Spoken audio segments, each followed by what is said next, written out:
Aujourd'hui, je vais vous parler de maison à insectes.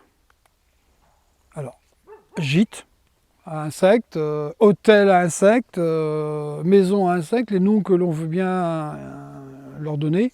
Tout ça, c'est tout simplement donner le gîte et le couvert pour nos amis auxiliaires, les amis du jardin, les amis du jardinier. Alors, pourquoi un abri? Pourquoi un abri? Parce que c'est pas le cas ici au jardin des Cistes. Il y a pas mal de végétation, il y a des tas de bois, il y a des tas de cailloux, il y a de la paille qui traîne un peu partout. C'est sûr que les insectes et autres ont où s'abriter naturellement. Mais j'ai tenu quand même en avoir un pour montrer comment ça fonctionne, déjà comment ça se construit. Même s'il y a des choses à redire sur celui-là, je ferai quelques petites rectifs et quelques erreurs à ne pas faire chez vous. Si vous voulez en construire un, choisir l'emplacement. L'emplacement, c'est éviter les courants d'air, éviter j'ai l'ouest derrière moi, avec les pluies et le vent. Donc ça arrive comme ça, d'accord. Et si la pluie arrivait comme ça dedans, mettez votre toile de tente en camping avec l'ouverture plein vent, plein pluie, vous n'osez même pas sortir de la toile de tente.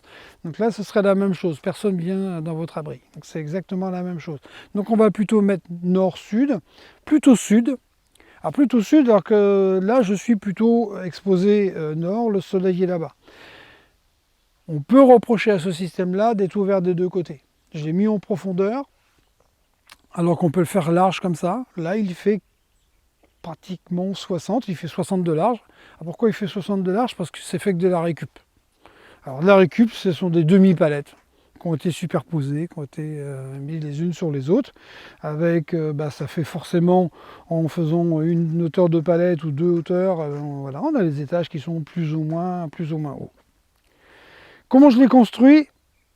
Déjà, j'ai la chance, j'ai le bonheur d'avoir des petits-enfants, deux petits bolides, Antonin et Théo, qui ne demandent qu'à participer au jardin de papy. Eh bien, ça a été l'objet d'un été, voire presque deux. Lorsqu'ils viennent avec moi, il faut surtout les occuper, les grands-parents vont comprendre, il faut les occuper et on a construit ça ensemble. Ils ont amené leurs petites idées, et puis ça a été que du bonheur de travailler et puis surtout de transmettre à ces jeunes l'intérêt d'avoir des insectes, d'avoir des auxiliaires dans la nature, dans le jardin. Donc il a été construit surélevé. Alors surélevé, oui bien parce que en dessous on peut y faire quelque chose. Il y a la cave en dessous. Et puis je trouve qui est la cave? Eh bien je vais trouver du bois, je vais trouver des cailloux. Sous les cailloux, je vais forcément avoir des crapauds. Et j'en vois de temps en temps là. Et puis du bois, mais juste jeté comme ça, bloqué comme ça dessous. Il n'y a pas d'effort particulier à faire. Et là, on trouve les hérissons. Il suffit qu'il y ait un petit peu de paille aussi. Hérissons, crapauds. On voit qu'il y a déjà du monde en dessous naturellement qui viennent s'installer. Ensuite, il va y avoir plusieurs étages, plusieurs matériaux de construction. Il peut y avoir on va le prendre depuis le bas, de la brique, du fagot, des pots qui n'avaient plus trop d'utilisation. Et bon, on peut toujours l'utiliser, mais il y avait pétant, il y avait de quoi faire, donc j'en ai utilisé ici. On va les reprendre en détail. De la paille, du pain, du bois encore, des pots cassés, tout ce que j'avais dans le coin, voilà, a servi à un moment ou à un autre à faire un étage sans complication. Ouais, c'est pas plus, faut pas non plus chercher toujours la complication. On peut faire mieux, on peut faire différent. Toujours peut faire différent. Après, dans la forme, on peut se lâcher, faire la forme que l'on veut aussi. On en voit des très très très jolis. Il y a vraiment des artistes dans ce domaine aussi.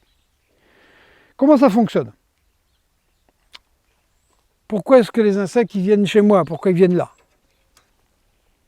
Ils viennent là, si on prend à l'instant T, pas trop d'intérêt de venir. Déjà parce qu'il y a du monde autour, hein, qu'on va les déranger. Pas trop d'intérêt parce que là, nous sommes fin septembre, il y a beaucoup moins de fleurs. Les insectes, on les attire aussi parce qu'il y a des fleurs, principalement des fleurs, puisqu'ils viennent chercher le couvert. Le gîte est à côté. Donc ils vont le repérer, c'est peut-être pas le moment quand ils viennent chercher, normalement il y a des fleurs qui repoussent naturellement là autour, il y a un petit peu de partout. Dans le jardin, allez, 10-15% des surfaces de jardin potager doivent être en fleurs. On disait 5% il y a quelques années.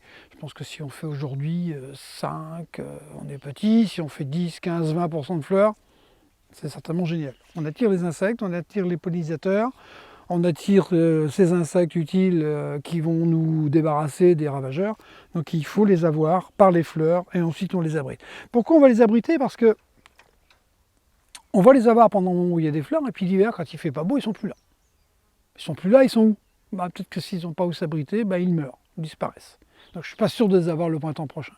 Donc si je veux les avoir, allez, je suis un petit peu égoïste quand même, j'aurais fait ça pour les avoir encore l'année prochaine, mais surtout pour avoir leur survie.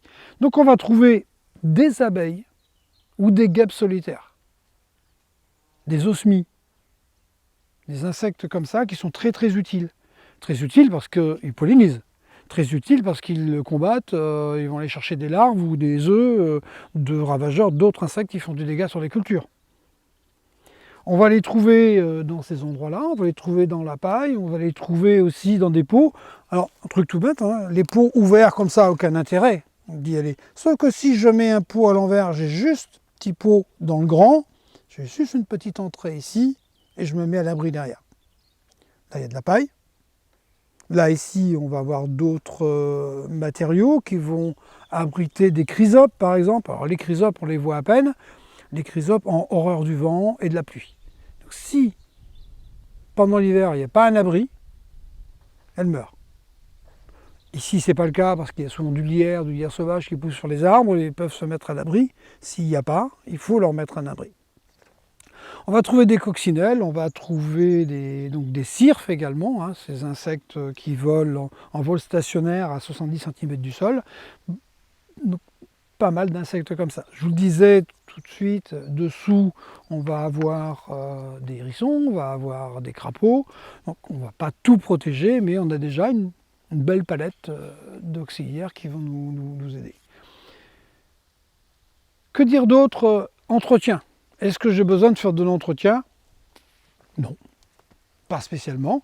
Si la paille s'abîme, si elle se tasse, on ne l'enlève pas, parce qu'il y a déjà des repères qui sont là pour certains insectes. Éventuellement, on va en remettre. Oui, on va en remettre un petit peu. Ce qu'il manque ici, éventuellement, c'est des bois creux, des bambous, des choses comme ça. Oui. Par contre, si je coupe un arbuste chez moi, si j'ai du sureau, si j'ai des plantes comme ça que je vais couper à un moment que j'ai taillé, eh bien c'est creux, sur des tiges creuses. Je vais en enfiler, je vais faire des petits fagots que je vais mettre dedans. Des petites choses toutes simples qui me restent à faire encore. Il n'est pas fini de construire. Il faut que je laisse un peu de travail pour mes petits enfants quand ils vont revenir. Qu'est-ce qu'on peut dire encore là? L'entretien, pas grand-chose. Ce qu'il faut veiller pour qu'il continue de fonctionner, c'est d'avoir des fleurs autour, avoir des fleurs, avoir de la végétation en permanence. Et puis si le toit s'abîme, eh bien je le remets à l'abri de la pluie, je refais un toit étanche. Il ne faut pas qu'il y ait d'infiltration, il ne faut pas qu'il y ait d'eau. Il faut penser que si vous faites du camping sous la toile de tente percée, vous n'avez pas aimé du tout nos amis auxiliaires, nos amis des oiseaux. Alors oui, oiseaux. Je suis en train de penser des oiseaux parce que j'ai mis un grillage là devant. Alors j'ai mis un grillage pour retenir la paille déjà. Et puis, ça c'est un de mes petits-fils qui m'a fait la réflexion. Il dit, bah oui, si on met des insectes dedans, les oiseaux, ils vont venir les chercher. Eh oui, donc de chaque côté à un endroit, j'ai mis un grillage pour que les insectes puissent passer, puisque c'est du grillage à poules. Par contre, protégé, on met quand même une protection contre les oiseaux pour protéger ces insectes qui viennent à l'abri, qui se sentent en sécurité. Voilà une petite synthèse de ce que peut être un abri, une maison, un hôtel à insectes.